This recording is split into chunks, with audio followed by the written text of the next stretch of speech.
Pakistani television की senior अदाकारा उस्मा गिलानी ने अपने बेमिसाल किरदारों की वजह से सबके दिल जीते। इनके मकबूल तरीन ड्रामों में वारिस, मनो सलवा, दहलीज, नंगे पाँव, शहर अजनबी, दस्तारे अना, सावल, मैं और कमाई, धूप जली, नशेबंद, मरियम वगैरह शामिल हैं। उस्मा गिलानी कई बरसों से पाकिस्तान के बजाय ऑस्ट्रेलिया में रह रही हैं। इन दिनों ये लेजेंडरी अदाकारा पाकिस्तान में है, जहां वो मुख्तलिफ रेडियो और टीवी प्रोग्राम्स में शिरकत करती दिख रही हैं। उस्मा गिलानी ने इमरान अशरफ के शो मुज़ाकरात में भी शिरकत की, जहां उन्होंने अपनी प्रोफेशनल और पर्सनल दोनों जिंदगियों के बारे में खुलकर बात की। प्रोग्राम में गुफ्तगू करते हुए उस्मा गिलानी ने बताया कि उन्होंने शोबिस को अपने कैरियर के बेहतरीन दौर में क्यों छोड़ा। उन्होंने कहा कि मेरी जिंदगी का एक बड़ा हिस्सा अशफाक अहमद साहब और बानो कुदसिया के साथ गुजरा है। अशफाक अहमद साहब ने एक बार मुझसे कहा था कि तुम बहुत मोहब्बत करती हो, तुम लोभ हो, लोभ के मायने सबके समझ नहीं आएंगे। प्यार, मोहब्बत, इश्क के सबसे ऊंचे दर्जे को लोभ कहते हैं, यानी बहुत गहरी मोहब्बत करने वाली। उन्होंने मुझसे कहा कि ऐसी माँ न बनो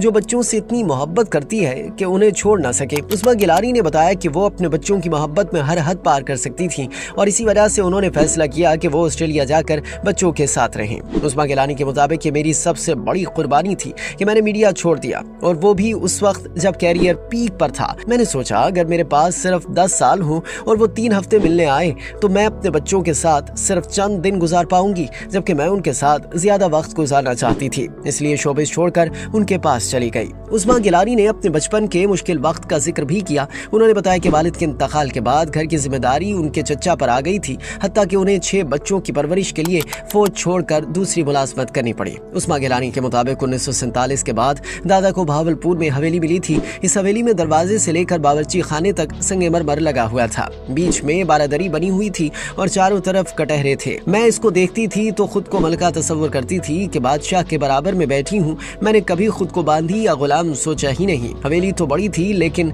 बस हवेली में खाना कम था। वालिद ने इंतकाल से पहले चचा को कह दिया था कि कुछ तब्दील नहीं होने देना, जैसा चल रहा है वैसे ही रखना सब, और चचा ने बहुत अच्छे से अपनी जिम्मेदारी निभाई। हमें बाप की कमी महसूस नहीं होने दी।